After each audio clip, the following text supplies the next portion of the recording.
Hey everyone, in this video I'm going to be working on an '05 Jeep Grand Cherokee with a 4-liter straight 6 engine.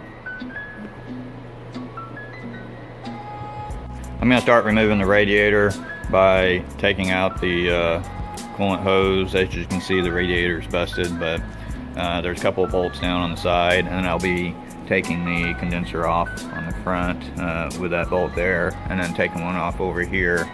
But we'll go ahead and take that out. It is easier if you remove the grill. Now you want to be careful because these are really brittle, but there's a little clip mount right there that will be popping off from the front, and the same thing with the other side and the center and a couple of other ones. But most of the time whenever I see them, it's already broke off. So just be really careful. Once you pull up on the little clip, then the bottom basically just kind of pulls up and outward, and then that'll take the front grill off. So then you'll be looking back here on the side and take the bolt out that sits right there, and then there's another bolt right here. Now I normally use a 10mm with a little swivel head on it to get in there. It makes it really easy. Now you want to remove the bolts holding onto the AC condenser on the front side of the radiator. Now this Jeep has an electric fan on it. Want to disconnect the electrical connector on the passenger side. Down below you'll need to lift the AC condenser off from the lower mounts on the radiator. Now remember to disconnect the coolant line underneath below on the driver's side. Oh, and I forgot to mention earlier, the first thing you want to do is drain the radiator with the drain valve down at the very bottom there by the frame. Slightly tug on the lines to get them to move out of the way a little bit. You don't want to bend them or crank them. Now I usually will wiggle the little air pipe out from the side of the radiator on the driver's side, but then I'll just start wiggling the radiator back and forth, and then you might have to move some of the lines, and it'll slide up through the top. To make things a little bit easier and give you a little bit more room, you might want to take off your cross support on the front that holds your hood latch on.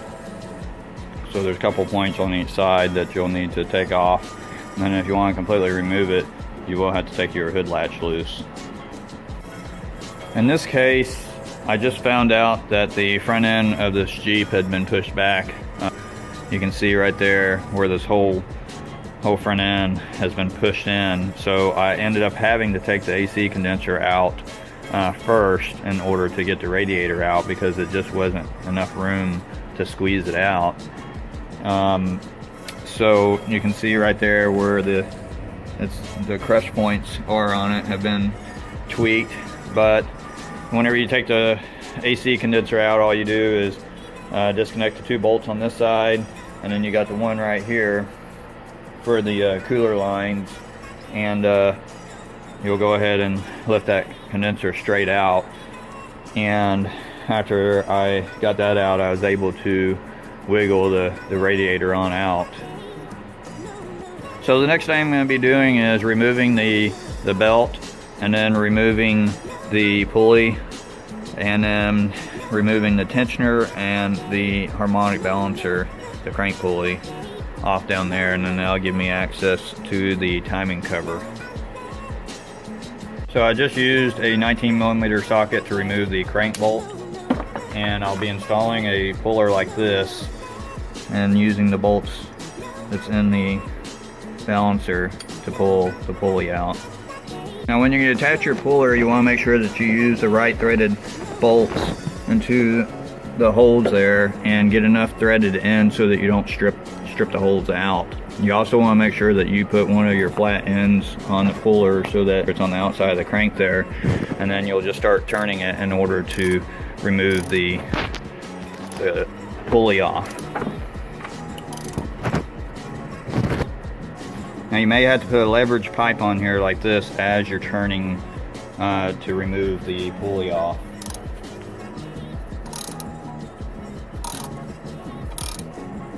So you can see that's slowly coming out.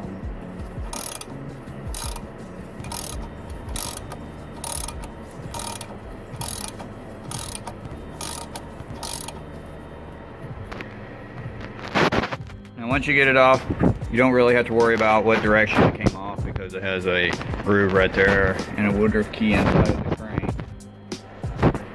The next step is to start removing all the bolts around the timing cover.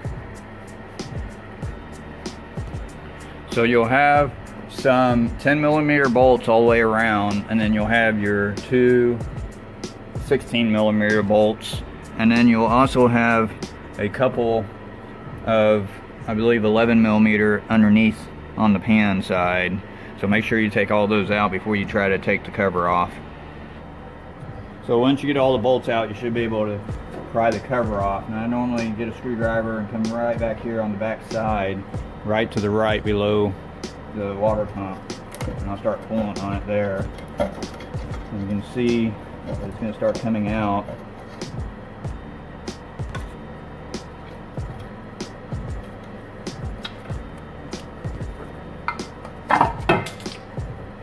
Okay, so now you see that the timing cover comes off, and you'll be able to see the timing chain.